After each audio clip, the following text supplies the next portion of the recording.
Today on Beers TV, you thought you had this calcium and magnesium thing down, 420 and 1280, right? But what if we can do better? What about precipitation in the tank? How do we manage and reduce damage to gear and maintenance requirements? And is any of this real? Today we find out.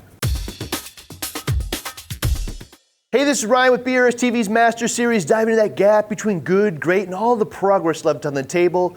When I started the hobby, I was told 420 was the right calcium level, 1280 was the right magnesium level. I was also told if calcium gets much higher, I'm gonna have precipitation issues and unstable chemistry. That advice was the basis for some pretty good results, but can we do better? Fast forward 15 years and I now believe goal levels of calcium 440 and magnesium 1350 are going to produce a more consistent path to long-term results. So if you only heard one thing today, let it be those suggested levels. But today is about why that is and some expected results. The increase to 440 calcium and 1350 magnesium may seem subtle, but there's some really solid reasons as to why those goals will produce consistently higher success rates, longer-term tanks with fewer issues. Right behind that, share why the underlying science behind elevated levels in supersaturated calcium and alkalinity is the basis for preventing, identifying, or solving unbalanced chemistry, precipitation, and wasted chemicals. Some of the concepts related to precipitation are often referred to as close to fact, but what you're going to see is there's a lot of variables, and what set of guidance does not fit all cases. Let's understand the theory and science, but more importantly, learn how to apply that to a real-world tank. An enormous amount of reefers run elevated levels without precipitation issues. Let's find out why that is and how to do it. Diving right in, natural seawater levels vary but are generally referred to as 420 for calcium and 1280 for magnesium. But we believe the goal level of calcium 440 and magnesium 1350 will produce better long-term results. This is why. Most of the reefing and scientific community agrees that going below 400 calcium is risky. Below 380 is almost certainly going to show itself in decreased growth rates, increased stress, and related increased mortality rates. However, there isn't a ton of data, consensus, or experience that going higher than 420 is either beneficial or harmful. And some salt mixes like Red Sea's Coral Pro is 465 right out of the bucket. Obviously, the higher you get, the more risk there is, but our collective experience here suggests that acute toxicity is likely above 500. So there's one distinct reason that I strongly believe leaning slightly to the high side with 440 will produce a more consistent path to long-term results.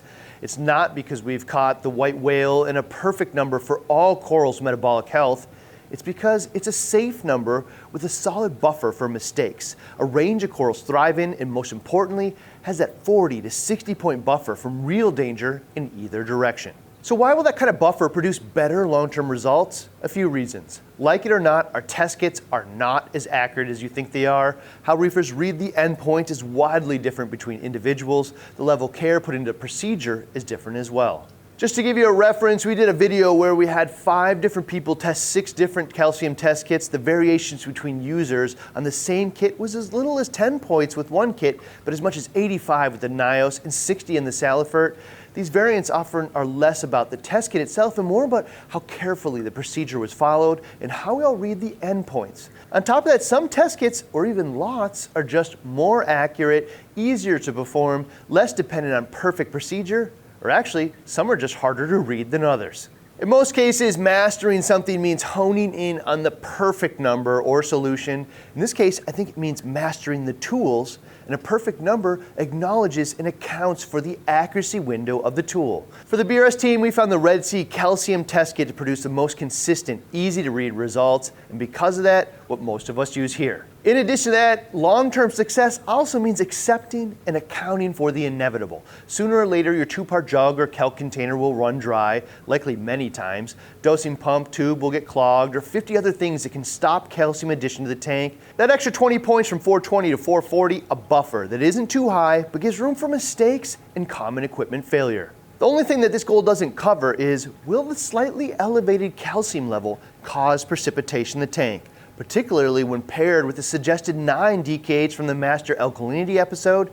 In theory it should, but in practice it often doesn't. So why? Magnesium is often referred to as the reason that we don't see precipitation in the tank, but really it's only one of many reasons that we'll get to in a moment. So what about magnesium levels? This one is a bit different. At about 3 times the concentration of calcium at 1280 parts per million and much slower biological uptake, magnesium is not likely to get depleted to the point that it's limiting and affects coral health. In most normal instances, a change of 10% in concentration to about 1400 is also not approaching anything toxic to the corals as well. In fact, I've seen people run as high as 1800 or even higher when trying to eliminate bryopsis from the tank. So for the same reason as calcium, I believe a slightly elevated but safe magnesium level of 1350 again provides 50 to 60 points of wiggle room in either direction and provides room for inevitable dosing and testing error. One important note, magnesium tests tend to be the least accurate, require following procedure correctly, and the most prone to user error, so don't go chasing the magnesium dragon, you'll only get frustrated. I know it's not satisfying to hear your testing tool has a margin of error, but it's real and just helpful to accept. Just to give you a reference point, Aquaforest was 90 points between the 5 users, Red Sea 260, Nios 180, Salifert 105. Aquaforest was our favorite of the bunch, but you can see this is less about getting a precise number and more about getting into a consistently close range. Okay, so there's another reason to maintain appropriate to higher magnesium levels.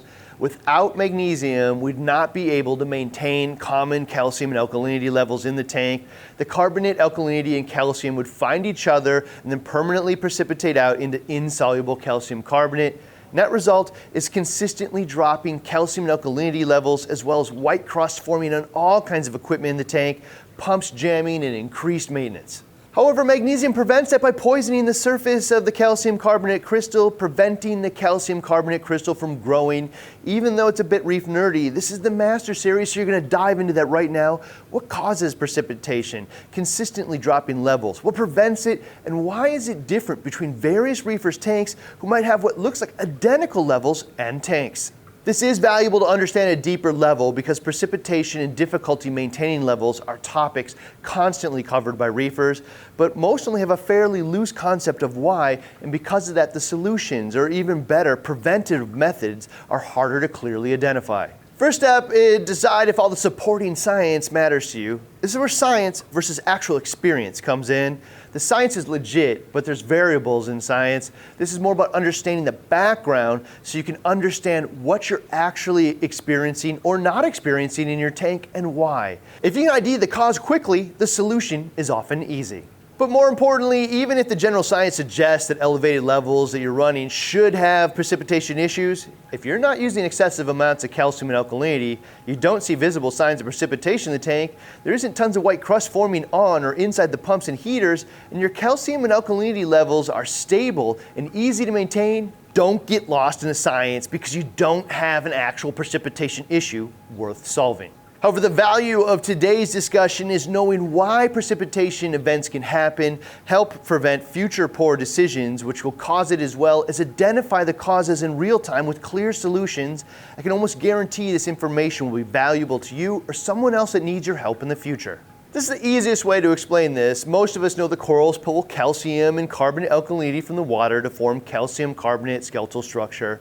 Calcium carbonate is essentially a growing crystalline formation that in the right environment attracts additional calcium and carbonate alkalinity ions to grow that calcium carbonate crystalline formation into something larger. Growing skeletal structure means growing corals, so precipitation inside the coral tissue is obviously desirable. The corals create that environment where it's possible, and it happens rapidly by maintaining calcium carbonate and higher pH inside its tissue, likely levels higher than the surrounding water. So here's the theoretical problem. This happens in the tank as well. Calcium and carbonate alkalinity find each other, form crystals in the tank itself, and then start attracting other calcium and carbonate alkalinity ions to grow.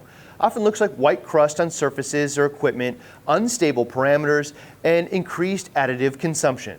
Calcium carbonate crystal formation or precipitation is promoted or inhibited by a lot of factors.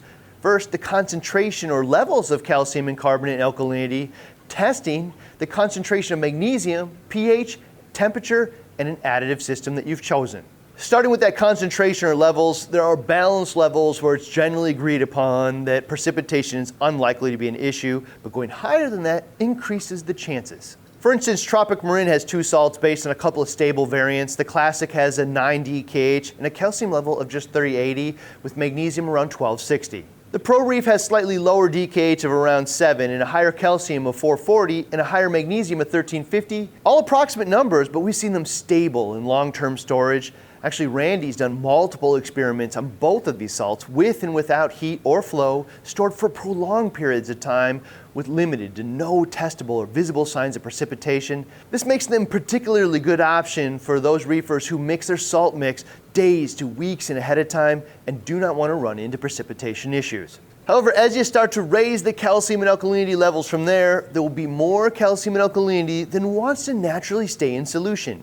For instance, in those options, you'll notice that Classic has a 380 calcium level, which is lower than the 440 we suggest, and the Pro Reef version has a lower alkalinity of 7 versus 9 we suggest. In theory, if we raise both of those levels back up, we'll start to have precipitation issues.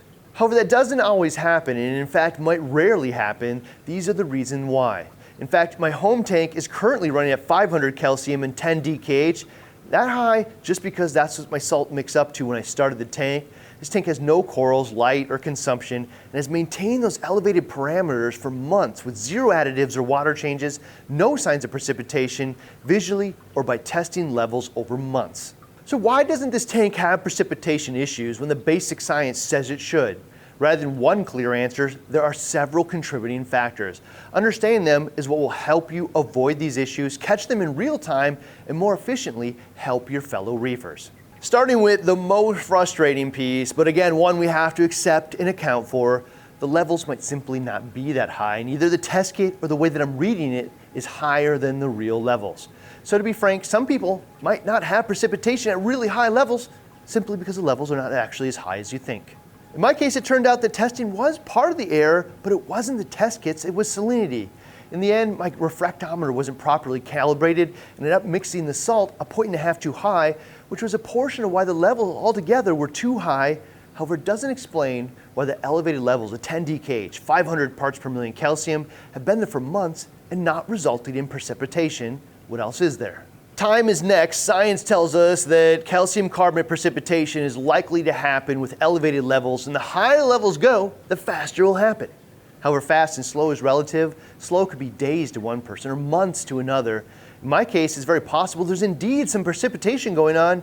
Just so happens that it's going so slow that I wouldn't functionally be able to notice or test for it. So the point here is most people don't really care about theoretical issues, only real ones they're actually experiencing. So if you don't see any signs of precipitation that matter to you, don't get lost in a theoretical conversation. Next, elevated calcium and elevated alkalinity are not the same. Most people wouldn't elevate calcium more than 10% over natural seawater from 420 to 460. However, lots of people run 30 to 50% elevated carbonate alkalinity, or going from 7 to 9 or even 12. It's the carbonate alkalinity which is often the limiting factor in precipitation, so know that raising alkalinity is more likely to cause precipitation than raising calcium. However, it's also true that elevated alkalinity also allows for the corals to precipitate the calcium carbonate structure and grow faster as well, often by 50% or more, so it's kind of enticing for many, or maybe even an acceptable trade-off as long as it's manageable. Magnesium's next. There's roughly 3 times as much magnesium in the tank as calcium. What happens is the magnesium coats the newly formed calcium carbonate crystal and then makes it unattractive for new calcium and carbonate alkalinity to land on. In fact, without the magnesium, it would be impossible to maintain anything close to the levels of calcium and alkalinity that reefers commonly maintain in their tanks. In my case, one of the reasons I may not be seeing precipitation in the tank with a 10 DKH and 500 calcium is because the magnesium's 1500 as I mixed it up. I won't go as far to say that elevated magnesium that high is a solution. That's an experimental conversation that also needs to consider coral biology, but I'll absolutely say depleted magnesium levels lower than natural seawater are a direct cause of precipitation in many reef tanks. Considering the accuracy of hobby-grade magnesium test kits, I believe leaning to the high side of acceptable ranges is wise. Next is pH. This is likely the biggest determining factor as to why 2 tanks with seemingly similar calcium alkalinity and magnesium levels often behave so differently, both in terms of precipitation in the tank as well as coral growth. To best understand this, I would actually consider watching the Master pH and Master Alkalinity episodes, but these are the basics. When you measure alkalinity, you're largely measuring bicarbonate and carbonate in the water. Bicarbonate is just a form of carbonate with a hydrogen attached to it. But together, carbonate and bicarbonate make up most of the alkalinity in the tank. This is why that matters. Remember that most of the tank's alkalinity exists as bicarbonate. A much smaller portion of it is carbonate in the water. However, it is that second one, carbonate, that's the primary source of calcium carbonate precipitation in the tank. However, the only difference between the two is the hydrogen ion attached to that bicarbonate. And actually, that hydrogen ion is rapidly picked up and dropped off, and it changes form constantly. As the pH shifts in the tank, the ratio in carbonate to bicarbonate in the water changes. At lower pHs that are 7.8, the water is more acidic, contains way more hydrogen ions, and a vast majority of the tank's alkalinity exists as bicarbonate, which is less of a precipitation concern.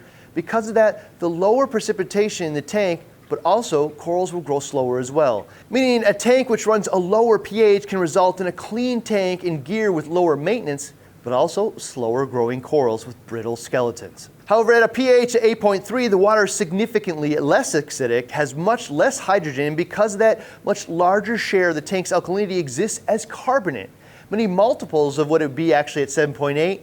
So the net of the theory here is those that maintain ideal pHs near 8.3 and experience the metabolic health benefits for the corals may also be somewhat more likely to experience precipitation in the tank, but that will also depend on calcium, alkalinity, and magnesium levels. One thing to note is that pH is a full day discussion. If it's 7.8 at night and 8.3 during the day, you may have precipitation during the day with the pH and related concentration of carbonate at its highest, but at night you may not have precipitation when the pH and related carbonate concentration is the lowest. In fact, the low pH at night may actually dissolve some of the precipitation that happens during the day. Well, that might sound okay. Note that the same could be happening inside the corals too. Low pH at night very likely has a negative effect on skeletal structure and coralline algae. In my case, with the tank's current elevated levels, I haven't turned the lights on yet, and the tank's pH is about 8.0, 24 hours a day.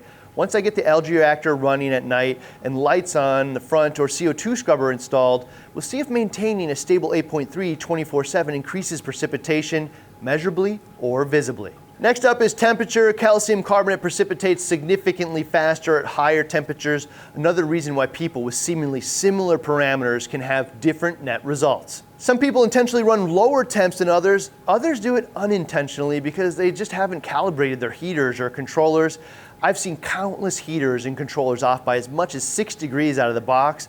The BRS team uses the HANA thermometer to calibrate equipment like this, but there are a variety of options, including just averaging some household thermometers that you have at your home. Outside of that, pumps, heaters, or anything that adds heat to the tank will often form precipitation directly on it. How much of this is dependent on two major factors: how much heat that specific piece of equipment produces. Second, how much flow you have going over that equipment to carry the heat away from the pump. Disperse it and reduce the maximum temperature in the vicinity of the heat source. Higher flow in the sump can solve heat-related precipitation in some cases. Next is the calcium and alkalinity additive system you've chosen, which is 3 factors: the amount, dose, concentration, and pH. Fact is, the biggest source of precipitation is often overdosing 2 parts. If you're experiencing an issue where no matter how much you dose, the levels never go up, this is likely because you're dosing too much and it's all precipitating out. In this case, test before you dose next time, then 5 minutes after, and then 5 hours later. If you have dramatically increased levels, but they fall rapidly, this is probably the reason. So cut the dose in half and then monitor again. Next is where it's dosed. Now that you understand what causes precipitation, it's easier to understand when we pour 100 milliliters of alkalinity in the sump, we're actually increasing the alkalinity from 7 DKH to about 700 in a localized spot temporarily. You can reduce that effect with an ultra-slow dosing pump like the 1.1 milliliter a minute BRS doser, or dosing directly into a high-flow pump that disperses that small amount dosed into a larger area. Third effect is pH. 2 parts that raise the pH like soda ash or Triton benefit from that slow, high-flow approach even more. That's because they don't just elevate the alkalinity level locally, but also the pH, which means they increase that carbonate concentration as well. Beneficial for the tank, but a potential cause of precipitation as well. So this is why dosing slow, preferably a drip into a high flow area of the tank with pH elevating 2 parts, is so valuable. This is also why a calcium reactor, which doses a much lower concentration of low pH solution, almost never has precipitation issues as well. I would note that all precipitation is not calcium carbonate, and many will dissolve on their own. For instance, the temporary white cloud that rapidly dissipates when you dose higher pH 2 parts. In this case, it's commonly believed that's either magnesium hydroxide that's forming or an unstable crystal containing magnesium carbonate, both of which will dissolve once the localized pH drops. Hence why you see it visually dissolve so fast, particularly when dosed to an ultra high flow area of the tank. Next in the Master Chemistry series, nitrogen and phosphorus, more commonly referred to as nitrate and phosphate. It's time to master these elements, share their role in the tank, and get some actual goals. If you want to put this conversation to bed and have some distinct goals for your tank, this is it. You can see that chemistry playlist right here, or all of our Master series on our channel page right here.